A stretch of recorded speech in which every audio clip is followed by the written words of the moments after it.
Messieurs les ministres, Mesdames, Messieurs les collaborateurs des ministres, chers collègues, honorables députés.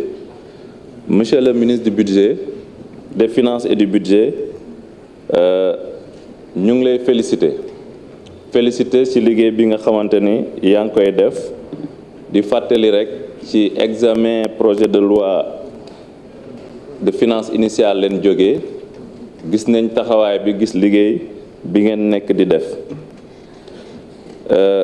tey examen loi de finances rectificative bi dafa waroon jàll sans débat parce que xam nañ lan moo waral les équilibres ba ñu war a am un projet de loi de finances rectificative wax nga ko ci njëlbeen ne li ko sabab le premier facteur bi sabab li affecté déséquilibre budget bi mooy c'est la décision des Sénégalais tabb ay autorités yu bees yu conscient yi nga xamante ne tey bi ñu ñëwee décision yi ñu jël dafa affecté équilibre budgétaire waaye it également di fàttali que insincérité bi nga xamante ni budget 2024 la loi de finances 2024 am na ci loi de finance boobu moo waral tey autorités yu bees bi ñu ñëwee dañoo jël ay mesures yi nga xamante ni ay mesures correctives yi affecté le budget donc entre autres mesures bi may jàpp mooy bi nga xamante ni dafa jëm ci béykat yi mbéy mi ak béykat yi mooy d'abord payer la dette bi nga xamante ni État du Sénégal yoraloon na arriéré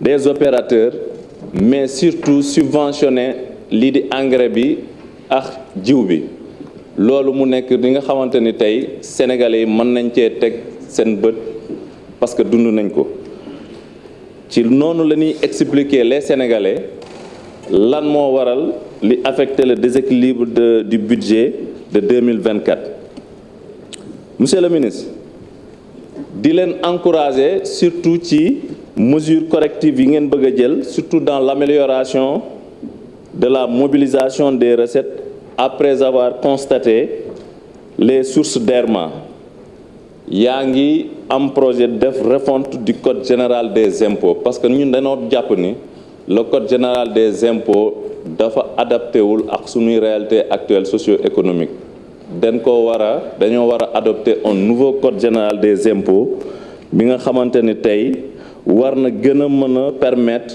l'administration fiscale mu war a mobiliser ay ressources yu doy parce que balaa ngaa mën a dépenser nga am ay ressources yu doy mais également aller vers la digitalisation de l'administration fiscale loolu également si say projet la bokk ñu la ci encourager nga dem ci parce que loolu mooy tax ñu gën a mobiliser suffisamment de ressources yi ñu war a permettre ñu mën a faire face aux dépenses am na collègue bi wax léegi mënul comprendre pendant que les recettes di wàññeeku dépenses yi di yokk je me demande est-ce que on a la même appréciation de la situation socio-économique parce que xam nañ ni l'année 2024 a été une année mouvementée et l'insincérité du budget de 2024 aussi da koy révéler parce que su fekkente ne def nga ay prévisions yu irréalistes évidemment doo recouvrer les recettes yi nga xamante ni moom nga prévoiroon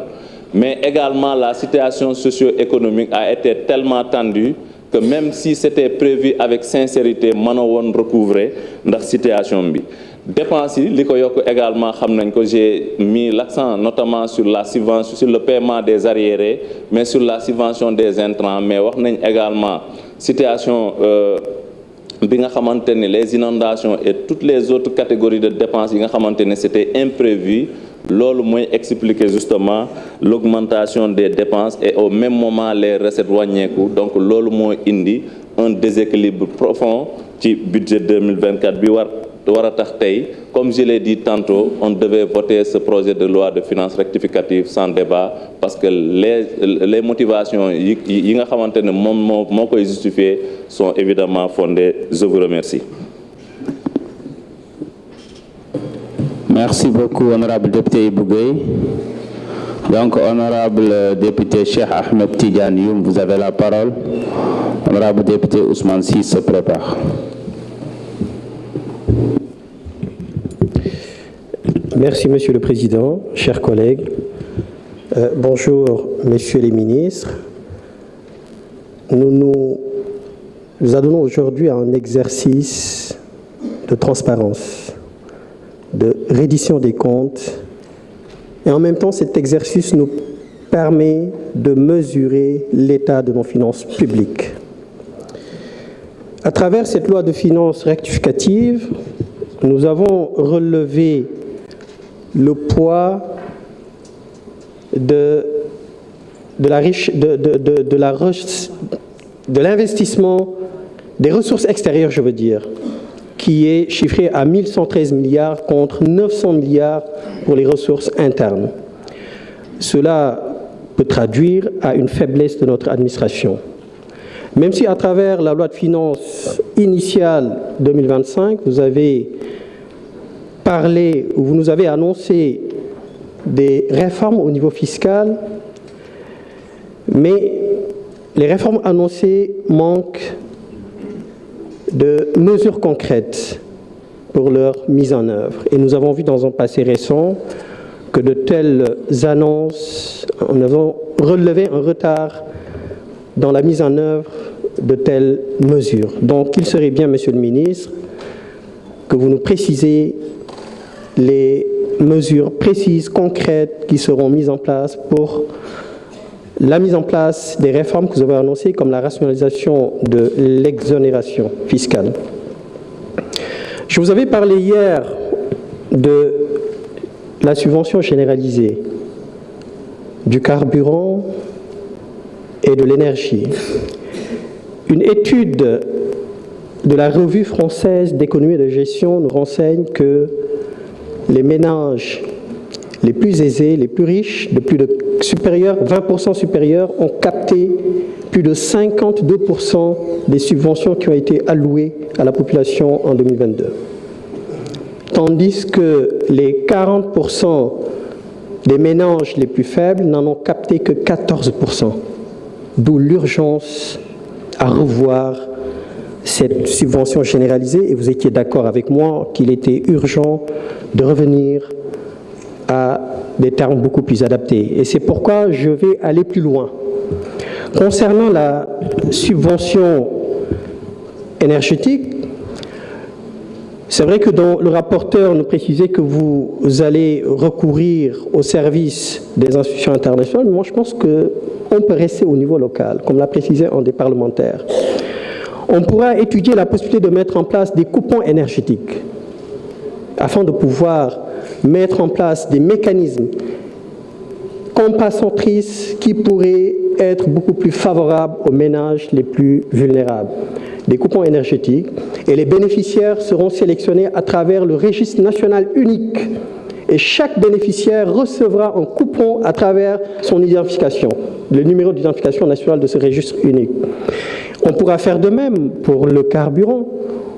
Au lieu de faire une subvention sur le carburant, il sera peut-être opportun de procéder à une subvention sur les transports en commun.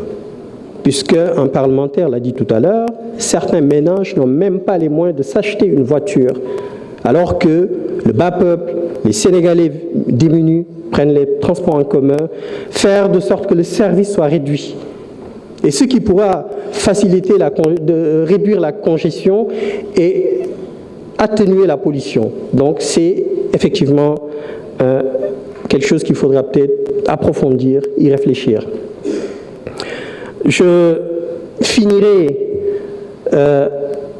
par la nécessité pour le Parlement, et je m'adresse au bureau de cette Assemblée nationale, à travers son président, en prenant en considération les dispositions de l'article 32 bis, qui précise qu'il peut être institué, sur proposition du bureau, un comité d'évaluation des politiques publiques.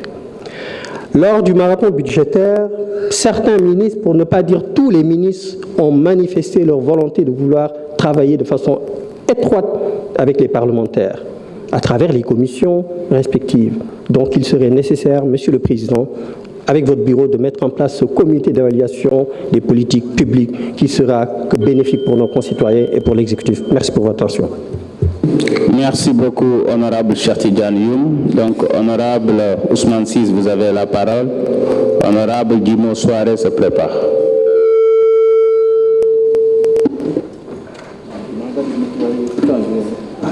Son téléphone ici, mais il s'est là.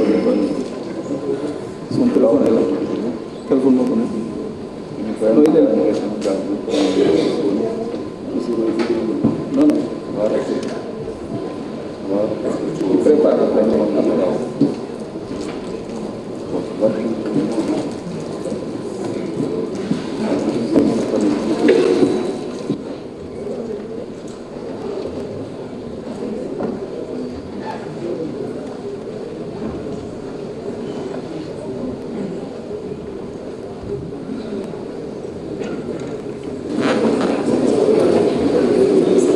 Tá, não.